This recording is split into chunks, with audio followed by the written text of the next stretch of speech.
We'll just go ahead and get started. I'll have to share the presentation here. Reed or someone, if you're on, can you tell me if you can see that? Can you see it? Yeah. Yeah. All right, we can see it. So basically what we're going to do today, guys, is just give a kind of a brief introduction to some of the principles around weed control that have been studied at our PFR locations in Illinois and Indiana and other locations as well, to kind of give us some ideas of things to consider whenever we are looking at controlling tough to control weeds in the geographies that we grow in. And so when we think about weed control, there's a couple of things we need to keep in mind. One is just how adaptable the weeds we are trying to fight are, particularly things like waterhemp. And if you look at this slide, if you have a very effective herbicide, a herbicide that provides 90+% control of the weeds, you see that you get a rapid transition to a resistant population. In this situation, they've sprayed, they killed all but one weed. And if you're spraying something like waterhemp in this case, waterhemp can produce, a quarter to 500,000 seeds per plant. You kill 99% of the plants that are out there, but you allow the one that is tolerant to the herbicide to survive. You get a rapid transition to a resistant population very quickly. And things that can make that worse are not utilizing multiple modes of action, using the same mode of action year after year like we were doing in the past with Roundup. And so that's partially why we saw such a rapid loss of some very effective herbicides in terms of being able to control weeds like waterhemp in particular. There's other weeds as well that have undergone that transition to resistant populations very rapidly as well. So today we're going to talk about some potential options for controlling weeds that allow us to use multiple tools that are effective and should help us gain a better foothold on some of these weeds that we battle every year. Think about it, it's kind of an integrated method. We have cultural practices that would include tillage, row spacing, population, combined with chemical weed control. And if we can combine some of the better practices from both of those avenues, we should see better activity in our fields. So first thing to drop into a little bit are tillage. And I'm not going to read through the entire slide to you. It'd be kind of pointless, but if you guys would like to have access to these slides, Wendell has the slide deck on his computer and we can get anything for you that you want. The bottom line is the deeper you till, particularly for weeds like waterhemp, the better your activity is going to be. Shallow tillage or vertical tillage tends to enhance waterhemp germination. Waterhemp in particular is a weed that germinates from very shallow. If it's under the soil surface more than probably even a 1/16 or an 1/8 of an inch, it's going to have trouble germinating. And I believe a lot of that has to do with the introduction of far red light. When it requires far red light for waterhemp to germinate, and if we can keep the far red light from making it to the seeds, they will not germinate. So the deeper tillage with weeds like waterhemp helps us. Now, things like cockleburrs, velvet leaf, sunflower, large seeded broadleaves, those guys are going to be able to germinate from deeper down into the soil. So there's lots of things to consider when you think about tillage, but in general, utilization of multiple modes of action and deep tillage in this study provided the best control of weeds like waterhemp in particular. Another thing to consider though with deep tillage like a mold board is when you mold board, you're going to be flipping the soil over, and what you're doing then is just re-exposing seeds that were buried many years ago, because things like velvet leaf and cockleburr, some of those can survive in the soil 20, 30 years, particularly velvet leaf. It has a very hard shell, I guess, for lack of a better word, a pericarp on that seed that allows it to tolerate living in the soil for quite some time. So when we have tillage, and we re-expose some of those weeds, we're re-exposing weeds that are not tolerant to some of the herbicides we've been using in the past few years since that tillage occurred. So just another thing to keep in mind. Another little bit of information on tillage and the impact of tillage on weed emergence. In this case, we're looking at waterhemp, cockleburr, and yellow foxtail. So again, as you can see, this is the emergence of weeds 28 days after planting, looking at the impact of tillage. So in no-till, you see that waterhemp has very strong emergence. When we have vertical tillage, we again have very good emergence with waterhemp due to the fact that we're providing better seed soil contact with those small seeds and we're leaving them on the surface. When you get into deeper tillage situations, we tend to see a reduction in the number of weeds present in the fields, particularly with the small seeded broadleaf like a waterhemp. Now we're going to look at the combination of tillage with multiple modes of action. As you can see in this chart, on the right, in the left-hand column, you have untreated, so no herbicides were applied. And this is the number of water hemp emerged per square foot. I got something in the way, so I can't see what the rest of that chart says. And that's, again, 28 days after treatment. So in this case, with no-till, we had 68 water hemp per square foot emerged. With vertical tillage, followed by vertical tillage, we had 80 water hemp per square foot. And with a mold board, we dropped down to 28 water hemp per square foot. And then you had the impact of herbicide activity.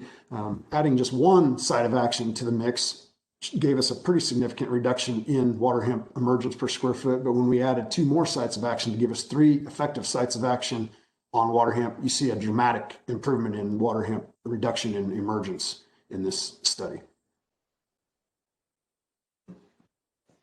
Again, feel free to ask any as we go here. It's tough to see how things are going. I can't see you guys while I'm giving the presentation. The next slide is going to, I want to make sure what I have on my screen is showing up over there because I keep moving this around. I don't want. So the next one is going to, we'll move into the number of sites of action and the influence with row spacing. So again, as I mentioned earlier, a lot of these weeds depend on having far red light applied to the seeds or having the seeds encounter far red light to trigger germination. So crop canopy is another effective tool to help us reduce the emergence of things like water hemp. And when we think of weed control, crop canopy is probably our #1 tool. We can talk about herbicides all day long, things like tillage, but if we have a good, strong, effective canopy in our fields, we're going to see very effective weed control typically. So that's why we tend to see better weed control when we have narrower rows, particularly in drilled situations or even in 15s. If you look at these 2 pictures, for example, you see a very significant reduction in water hemp pressure just by going from 30-inch down to 15-inch. But if we apply the same principles and also utilize multiple sites of action that are effective on water hemp, we see an even better improvement in our weed control. Slide, we're looking at on the hand side is 7.5-inch rows with 100 and 150,000, and the center are 15-inch rows, and on the right are 30-inch rows. I don't want you to get too axle wrapped on the actual populations. The bottom line I want to show here is the impact to row spacing. As we increase the row spacing, we have a significant impact on water hemp emergence. They're much more able to emerge than they would be as if we were in narrow rows. So again, this kind of gives you some precursor information onto why you'll hear us talk about using multiple modes of action free, coming back in 2 to 3 weeks later with a second residual product, more like 3 weeks, I should have said, that allows us to keep the water hemp from emerging until we do get a nice strong canopy developed. So if we can overlap effective modes of action free and then follow that with a good soybean canopy, that will provide us the best weed control that we can usually achieve in any given field. Here's this study. On the left are 30-inch rows, on the right are 15-inch rows. On the top, we had 1 site of action, herbicide, 1 effective site of action applied pre, and in the bottom we had 3 effective sites of action applied pre. And you can see in the top left-hand picture in the wide row with 1 site of action, we have pretty significant water hemp pressure. 1 site of action, but dropping to 15-inch rows gave us a pretty significant reduction. But the best treatment in the study was 15-inch rows with 3 sites of action in the bottom right-hand corner.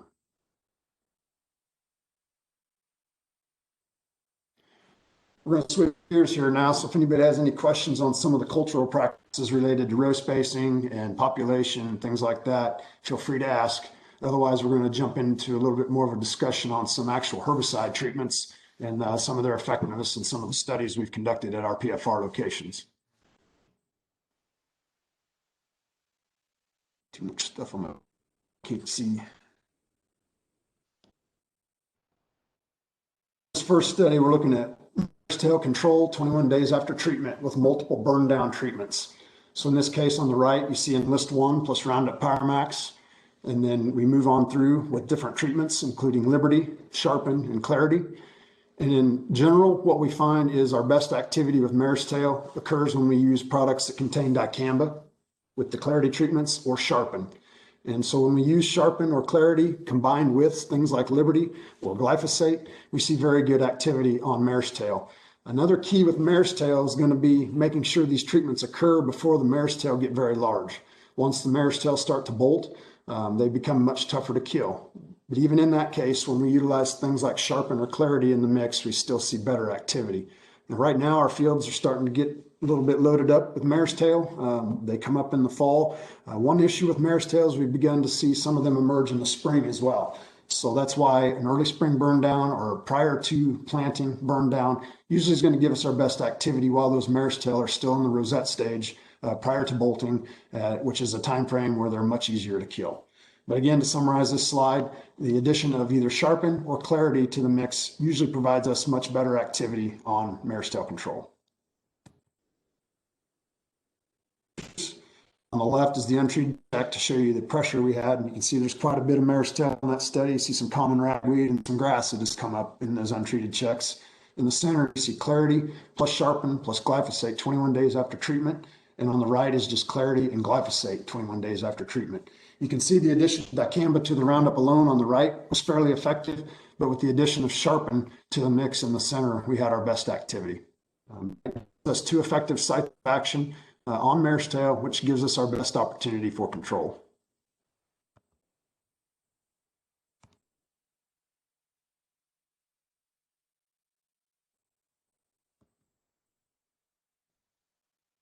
Showing you an untreated, and this is showing Enlist One plus sharpen plus glyphosate. And in this case, we've replaced the dicamba with 2,4-D choline. And 2,4-D choline works fairly well, but we feel like we get better activity by using the dicamba in the mix as opposed to the 2,4-D when we're strictly talking about Marestail control.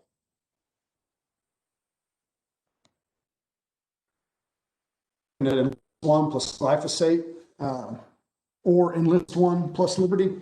You look at the left on Marestail control, we have Enlist One plus glyphosate, and then we have Enlist One plus Liberty. On the right, looking at Waterhemp control, we have a pre followed by Enlist One plus glyphosate, and then a pre followed by Enlist One plus Liberty.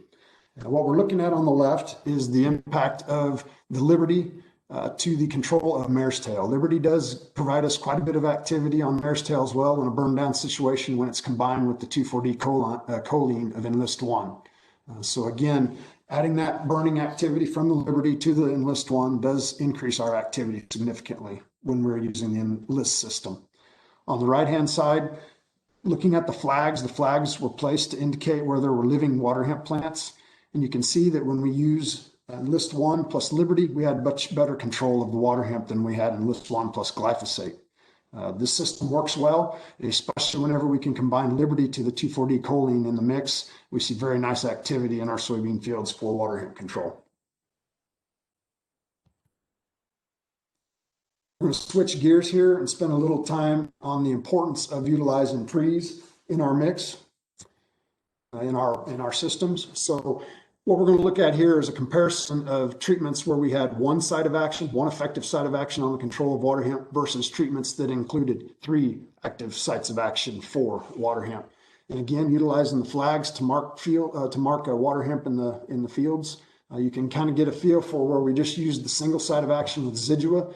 We had a few make it through. Now, if you look in this picture, you can see the untreated check in the background there. There was a high pressure in this field, but the Zidua alone did provide a very good treatment. Zidua followed by glyphosate at 28 days after treatment. But when we added authority to the mix, you can see that we had a pretty significant reduction in water hemp. And then with 3 sites of action, we also had a very significant reduction in the water hemp in those fields. So again, setting up your year with a good pre down with multiple sites of action that are effective on water hemp. And then potentially if you're in a very high weed pressure situation, coming in with another residual post applied to soybean emergence usually is going to provide us with your best shot at keeping the water hemp season long out of those fields. And utilizing multiple modes of again, looking at the flags, you see as you increase your sites of action, you see a very significant reduction in water hemp pressure in those treatments. Here, showing the differences on a numerical basis. Look at one side of action, water hemp and fall. The thing I want to point out here is all of these pre's are very effective on grasses typically. These products that work very well on small seeded broadleafs like water hemp also provide us very good activity on fall panicum. But as you can see in the chart, as we increase our sites of action in the herbicide treatments, we see a very improved control of Waterhemp. We go from mid 80s to low 90s up to upper 90s in our control by just adding multiple effective sites of action to the treatments. Next, we're going to shift gears to maximizing Liberty and making some post applications with Liberty and things we can do to enhance our activity. First thing we need to think about is coverage. Anything we can do to enhance our coverage. There's going to be a couple things to keep in mind here. One would be your gallonage, and one may be the size of the weeds that you're trying to spray. So first, we'll start with the gallonage. You look at 10 gallon the acre versus 15 versus 20 with just Liberty alone, and looking at control of Waterhemp and fall panicum at 28 days after treatment. You see that as we increase gallonage with a contact type product like Liberty, we get a much better coverage of the weeds, which is going to enhance our activity and give us much better weed control. Particularly when you look at the improved control we see with Waterhemp going from 10 to 20. We see a bump up in fall panicum as well, but it's more drastic with the Waterhemp control. This is Liberty plus glyphosate. And again, I think the bottom line message we want to take away here is that you're going to make the treatment of Liberty plus glyphosate, make sure that you're making your treatment based off of the needs of the Liberty. So in this case, we're going to need higher gallonages with Liberty than what we would need with glyphosate. Glyphosate translocates very effectively within the weeds, so we don't need quite as much gallon per acre to give us good effective control.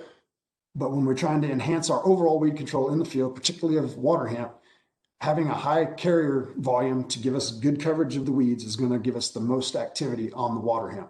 When you look at the grasses, what you're seeing there is the impact of glyphosate added to the Liberty.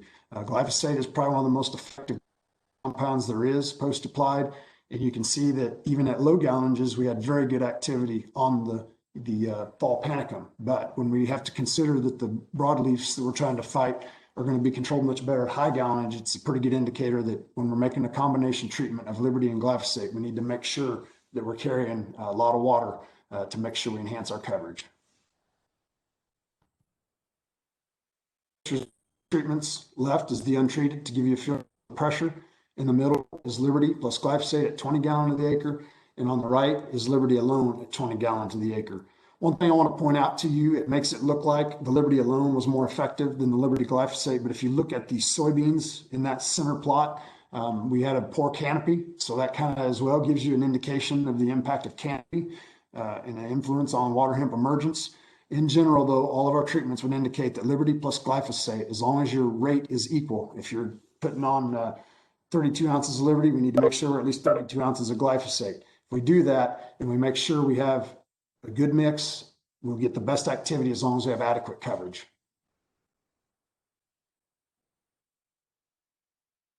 Next, 15 gallon of the acre, Liberty and glyphosate at 15 gallon of the acre. We'll skip on that one, but again, increasing gallonage, bottom line, is going to provide us better activity. There's the treatment. As we decreased in volume, we saw a decrease in activity on the Waterhemp. Weed side, at the left, this is Liberty alone on weeds that were less than 6 inches, and on the left is Liberty alone on weeds that are less than 12 inches. What we're looking at here is the fact that when you have a smaller weed, you have fewer nodes present on those plants. And when we use a contact product, it's easier to kill every node of the plant. If you got a weed that's greater than 6 or 8 inches, you can kill the top of the plant. You could kill 3/4 of the plant, but if there are still active nodes present that weren't killed by that contact product, as soon as the plant overcomes the impact of the herbicide, you're going to see them begin to rapidly regrow.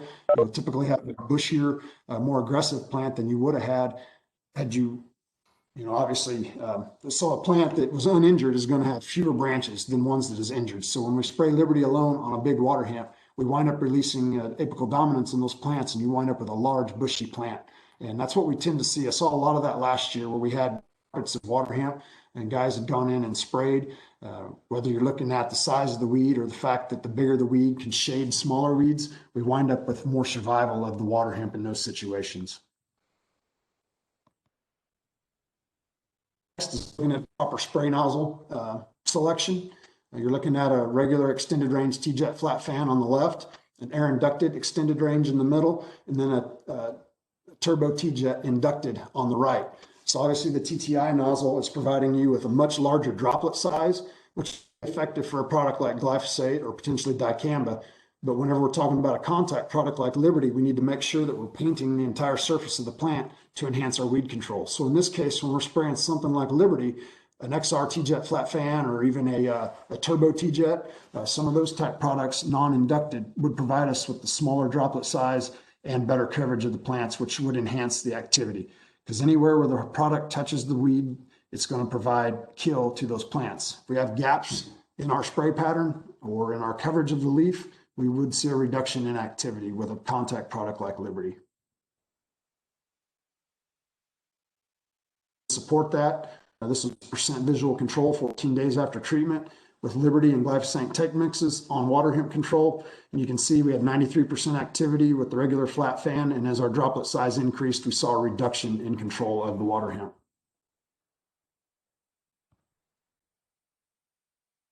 Another thing to consider with Waterhemp is time of day of the treatment. The left 3 columns of the trial are showing Liberty alone. The right 3 columns in the data are showing Liberty plus glyphosate. So what I want to show you first is if you're spraying Liberty alone, you get your greatest activity when you make your applications in the brightest part of the day. So at 2 p.m., we see the most activity. This has been information we've known since back in the 90s. When I was in grad school, one of the guys I was going to school with was studying the effectiveness of Liberty on weed control. And back then, it was very apparent that there was a time of day effect to the treatment of Liberty. However, whenever we add glyphosate to the mix with Liberty, that kind of helps overcome some of the issues we see of time of day with Liberty alone. So in this study, you can see with the addition of glyphosate, even on Waterhemp, and even particularly on fall panicum, we see a very significant increase in weed control with the addition of glyphosate, no matter what time of day. So if you don't have the luxury of picking a specific time of day, the bright time of day to make a Liberty application, I think it's imperative that you add glyphosate to the mix, and that should basically help you overcome some of the time of day issues when you're using a Liberty system.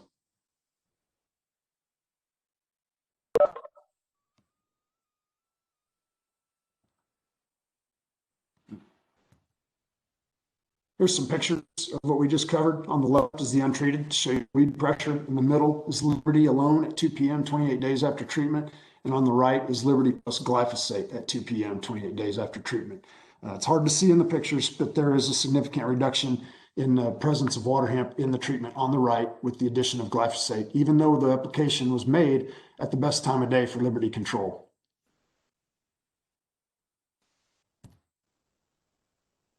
There's treatment at 10 p.m. on the right, or excuse me, on the left, and then Liberty plus glyphosate at 10 p.m. on the right.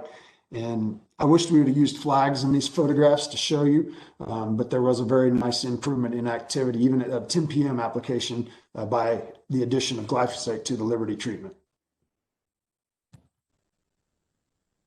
This slide on Liberty enhancement is going to talk a little bit about the addition of ammonium sulfate. So you can see with 32 ounces of Liberty plus glyphosate on the left, we had 78% control of Waterhemp and 83% of fall panicum.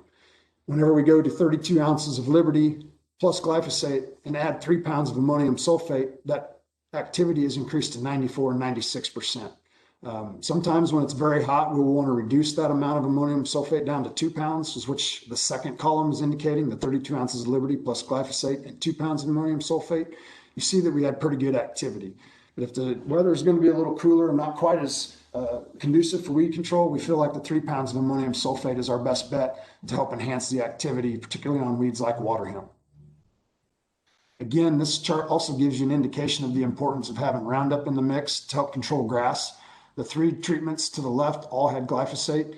The treatment on the right did not, and you see a very significant drop in control of fall panicum with the removal of glyphosate from the Liberty treatment. So some of these, again, to kind of summarize Liberty activity, is if you start with 2 or 3 effective sites of action in your pre-application, that's going to limit the number of Waterhemp that emerge. And the fewer Waterhemp we're fighting in the field post-applied, we're going to be in a lot better shape. Use of an in-season residual with Liberty is another key option, especially in heavy pressure fields, because the Liberty has no residual activity. Once we apply it, its activity is done. It's only going to control the tissue or the weeds that it has contact with. Enhance your treatment with high rate or high gallonages. So we recommend 20 gallon per acre when using Liberty. And if you're not using Enlist One in the mix, make sure that you're using a small droplet nozzle to make sure that you get adequate coverage of those plants without running into major reductions in weed control. Our key is to spray weeds that are less than 4 inches tall, and make sure that you're using 2 to 3 pounds of ammonium sulfate to enhance the activity.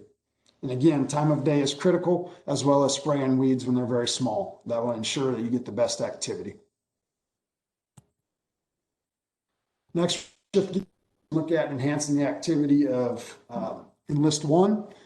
Again, looking at multiple treatments here. Looking at Enlist One plus Liberty at 20 gallon of the acre on the left. You have the same treatment on the right, but at 10 gallon of the acre. So you can see that there was a very significant reduction in activity by dropping gallonage. Back in the day, even when dicamba, when the Extend system came out, the first year out, we had guys trying to use 10 to 15 gallon of the acre when they would make their dicamba applications. And we also had fellows that were using greater than 15 gallon of the acre, 15 to 20 gallon. People that were using the 15 to 20 gallon per acre, even with a dicamba product, were seeing a much better level of weed control in their fields compared to guys that were using low gallonages. So in this case, again, even when we tank mix multiple products together, we still find that we get our best activity with the higher gallonages with these treatments. A couple pictures here. Enlist One plus glyphosate at 10 gallon in the top left. Enlist One plus Liberty at 10 gallon on the top right. Enlist One plus Liberty at 15 on the bottom left, and Enlist One plus Liberty at 20 gallon on the bottom right. Again, as you increase your gallonage per acre, you tend to see most significant improvement in your activity. The other thing is the addition of Liberty to Enlist One tends to provide us better activity than Roundup plus Enlist One.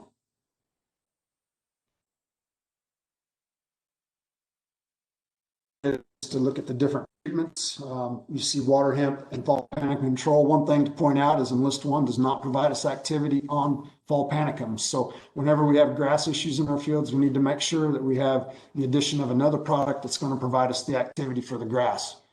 This data indicates that pretty effectively. Again, you see that Enlist One plus glyphosate is going to give you a big bump on grass control. You also see that with Enlist One plus Section 3, which is clethodim or select.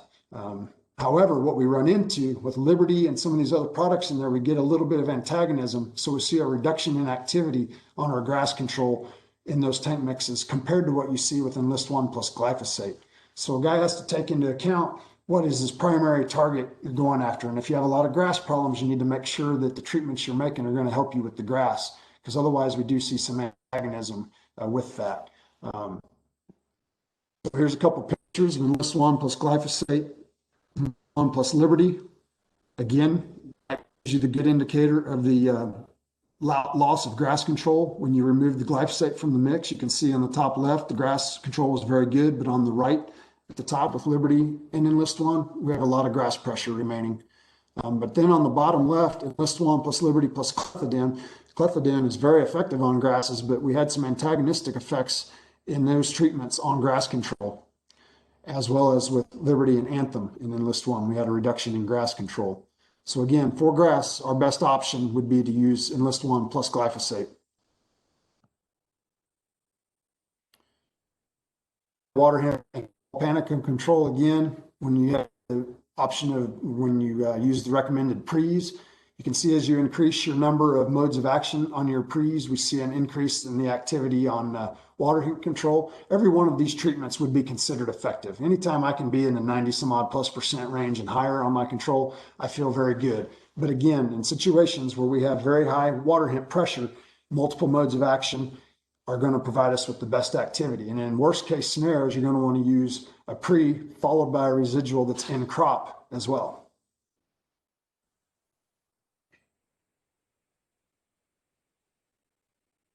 Again, some more information showing you the activity on the mixes that we have. Some of the benefits of using Enlist One plus Liberty is it gives you 2 effective sites of action on glyphosate-resistant broadleaf weeds like your Waterhemp. You see that in these treatments. But again, when you think about your grass control, that's going to have to be another thing that you weigh in on. So it's going to depend on your situation. If a grass is your major issue, glyphosate is going to be a great option. If Waterhemp or Marestail are your major issue, which is probably going to be our case most of the time, especially if you're using an effective pre, a tank mix of Enlist One plus Liberty is probably your best option.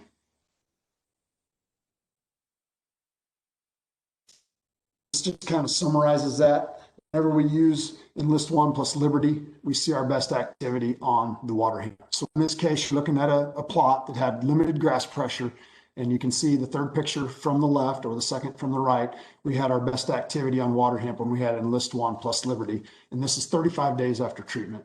So you can see there, the weeds that you see that have come up for the most part are carpet weed, and those weeds would have come up since the treatment was made. Carpet weed is a non-competitive weed, but it can make these pictures look a little rough. But in this case, we had nice control of the Waterhemp with Enlist One plus Liberty at 35 days after treatment. That was the last slide we had for the weed control components. This year, we've published a very nice document on weed control, or weed management briefs. So everything we covered today in these presentations, we have more detail in this book. We can get these books for you if you'd like one. Just to let Wendell know, and I'll make sure we get that to you. We also have it electronically, so we could email that as well. If a person would like to have that document electronically to store on an iPad or something like that, we have that available. With that, are there any questions on that material? I think kind of to summarize what we just covered at this point is a lot of that's probably fairly basic, but I think there's some things there that we need to keep in mind that can help us enhance our control, things that we don't normally think of on a daily basis. And I think some of the things you need to consider are, is the product you're using a contact-based product, or is it a residual with product, or is it a translocated product? And when we think about that, that helps us decide some of the management options we need to undertake to enhance our weed control. So I'm going to jump through a couple more real quick. Again, this may be very basic for some of you guys, but I think it's information that could be helpful for you as you make considerations for your sprayer setup. One is looking at some of the different, I'm going to skip this slide for now and move on to some. I think the bottom line I want to get across here is that every one of the manufacturers produce some effective nozzles that help us with our weed control. And the bottom line is being able to utilize their guidance and their information to make the proper selection based on what weeds you want to control, what types of products you want to utilize, whether they're contact or systemic. That will help you make the choice on which type of nozzle to use. And so there's a lot of information out there. For example, these charts came out of the spraying systems book, and it gives you good indicators on which type of nozzles should be utilized for the different types of products you're using. You can see on the top in this chart, you'd have soil applied herbicides, post-emerge that are either contact or systemic. And then as you move down the left-hand side of the chart, are there different types of nozzles they have available that would let you kind of make a choice on what would be the most effective for you to use in the field. Think about droplet size. We have to be very careful when we're spraying things like dicamba, obviously. There are going to be specific nozzles that are approved for use, and those are going to be the ones that tend to provide the extremely coarse. I'm not even sure if very coarse nozzles are going to be approved. So I think it's primarily extremely coarse and ultra coarse that are going to be utilized for treatments with dicamba. So that's going to be very important for you to consider as well, making sure that you're following the website for each one of those herbicide products you're using, especially when you're talking dicamba or Enlist systems, to make sure you're using the correct nozzles. A couple of visuals of how these nozzles look and the types of patterns they produce at a given pressure. So what we're looking at is an extended range nozzle on the right, which provides you with the very small droplet sizes, which are very effective for treatments like Liberty or some of the burners, some of the PPO inhibitors you would use like Blazer, Cobras, those types of things. The nozzle on the right would be a very effective nozzle for those types of treatments. If you look at the nozzle on the left, that is a turbo T-jet inducted nozzle, and that's the type of nozzle we're going to be looking at for making treatments with things like dicamba. So you can see the difference in droplet size. And whenever you look at the one on the right, there are many fines in there. And if we were spraying something like dicamba, you could see a lot of off-target movement of that spray, which could lead us to big problems.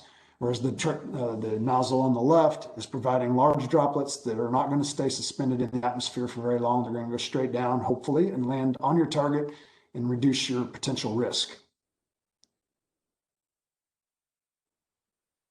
Turbo twin jet, another nozzle for things like Liberty.